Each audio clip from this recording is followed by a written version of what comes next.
ನಮಸ್ತೆ, ನಾನು ಅಥರ್ವ. ಅದು ನನ್ನ ಮಗ ಅಥರ್ವ. ಸ್ವಲ್ಪ ತರಲೆ. ಓಕೆ. ಪ್ರೋಟೀನ್ ಪ್ರೋಟೀನ್ ಪ್ರೋಟೀನ್ ಎಲ್ಲರಿಗೂ ಬೇಕು ಪ್ರೋಟೀನ್. ಇವತ್ತು ಪ್ರೋಟೀನ್ ರಿಚ್ ರೆಸಿಪಿ ಹೇಳ್ಕೊಡ್ತೀನಿ. ಪನ್ನೀರ್ ಪರಾಠ. ಇದನ್ನು ಮಾಡೋದು ತುಂಬಾ ಈಸಿ.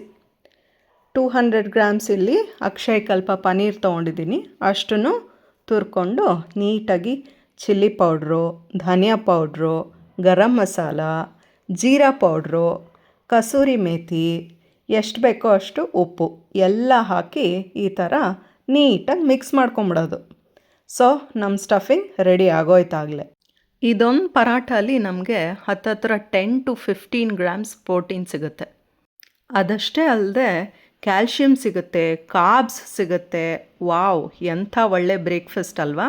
ಈಗಾಗಲೇ ನಾನು ಚಪಾತಿ ಹಿಟ್ಟು ಕಲಸಿ ರೆಡಿ ಮಾಡಿ ಇಟ್ಕೊಂಡಿದ್ದೀನಿ. ನೆಕ್ಸ್ಟ್ ಏನಿದ್ರೂ ಪರಾಠ ಮಾಡಿ ತಿಂತಾ ಇರೋದು ಅಷ್ಟೇ ಕೆಲಸ. ಪ್ಲಸ್ ಪಾಯಿಂಟ್ ಏನಂದರೆ ಇಲ್ಲಿ ತರಕಾರಿ ಹೆಚ್ಚು, ಒಗ್ಗರಣೆ ಹಾಕು ಇವೆಲ್ಲ ಏನಿಲ್ಲ. ಆರಾಮಾಗಿ ಮಾಡ್ಕೊಂಬಿಡ್ಬೋದು.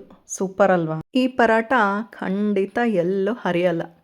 ಹೇಗೆ ನೋಡೋಣ ಬನ್ನಿ. ಈ ಥರ ಫಸ್ಟು ರೋಲ್ ಮಾಡಿಕೊಂಡು ಒಂದು ಪುಟಾಣಿ ಚಪಾತಿ ಮಾಡ್ಕೊಳ್ಳಿ. ಸ್ಟಫಿಂಗ್ ರೆಡಿ ಮಾಡಿ ಉಪ್ಪು ಹಾಕಿ ಕಲಸಿದ್ಮೇಲೆ ತಕ್ಷಣ ಇದನ್ನು ಮಾಡಿ. ಇದರಲ್ಲಿ ನೀರು ಬಿಟ್ಕೊಳ್ಳಲ್ಲ. ಆವಾಗ ನೀರು ಬಿಟ್ಕೊಳ್ಳಿಲ್ಲ ಅಂದರೆ ಖಂಡಿತ ಪರೋಟ ಒಡೆಯಲ್ಲ. ಅಷ್ಟೇ. ನೋಡಿ ಎಷ್ಟು ನೀಟಾಗಿ ನಾನು ಪ್ಯಾಕ್ ಮಾಡಿದೆ, ಸ್ಟಫಿಂಗ್ ಹಾಕಿ. ಆಮೇಲೆ ಅದನ್ನು ನೀಟಾಗಿ ಪ್ರೆಸ್ ಮಾಡಿದೆ, ರೋಲ್ ಮಾಡಿದೆ. ಇನ್ನೂ ಒಂದು ರೋಲ್ ಮಾಡಿ ಬೇಯಿಸಿ ತೋರಿಸ್ತೀನಿ. ಎಷ್ಟು ಚೆನ್ನಾಗಾಗುತ್ತೆ ಗೊತ್ತಾ. ಫುಲ್ ಉಬ್ಬಿ ಪೂರಿ ಥರ ಆಗುತ್ತೆ. ನೋಡ್ತಾ ಇರಿ. ನಾನೀಗಾಗಲೇ ಆ ಕಡೆ ತವಾನ ಕಾಯಕ್ಕೆ ಇಟ್ಕೊಂಬಿಟ್ಟಿದ್ದೀನಿ. ನಾನು ತೊಗೊಂಡಿರೋ ಈ 200 ಗ್ರಾಮ್ಸ್ ಪನ್ನೀರಲ್ಲಿ ಏನಿಲ್ಲ ಅಂದರೂ 6ರಿಂದ 7 ಪರಾಟ ಆರಾಮಾಗಿ ಆಗುತ್ತೆ. ಇದಕ್ಕೆ ಪೂರಿ ಅಂತಿರೋ ಪರಾಟ ಅಂತಿರೋ ನಾನೀಗ ಬೇಯಿಸಿ ತೋರಿಸಿದ್ಮೇಲೆ ನೀವೇ ಡಿಸೈಡ್ ಮಾಡಿ. ಓಕೆನಾ. ನೋಡಿ ಎಷ್ಟು ಚೆನ್ನಾಗಿ ಅದು ಒಂದು ಸೈಡ್ ಆಗಲೇ ಬೆಂದ್ಬಿಡ್ತು. ಸ್ವಲ್ಪ ಎಣ್ಣೆ ಹಾಕ್ತಾಯಿದ್ದೀನಿ. ಹಾಕ್ತಾ ಇದ್ದಂಗೆ ಅದು ಸೈಡಿಂದ ಉಬ್ಬಿ ಬರ್ತಾ ಇದೆ. ಈಗ ಫ್ಲಿಪ್ ಮಾಡಿ ಇನ್ನೊಂದು ಕಡೆಯೂ ಸ್ವಲ್ಪ ಎಣ್ಣೆ ಹಾಕಿ ಬೇಯಿಸ್ತೀನಿ. ನಾನು ಹೇಳ್ದೆ ಅಲ್ವಾ ಎಲ್ಲೂ ಒಡೆಯಲ್ಲ ಅಂತ. ನೋಡ್ತಾ ಇದ್ದೀರಲ್ಲ ನೀವೇ. ಒಂದಲ್ಲ ಇನ್ನೂ ಒಂದು ಕೂಡ ಮಾಡಿ ತೋರಿಸ್ತೀನಿ.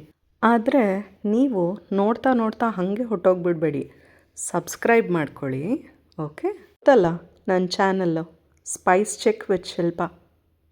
ಮರಿಬೇಡಿ. ಇದಕ್ಕೆ ಒಂದೊಳ್ಳೆ ಮಾವಿನಕಾಯಿ, ಉಪ್ಪಿನಕಾಯಿ, ಆಮೇಲೆ ಮೊಸರು ಇದ್ದರೆ ದಿ ಬೆಸ್ಟ್ ಕಾಂಬಿನೇಷನ್ ಅಂತಲೇ ಹೇಳ್ಬೋದು.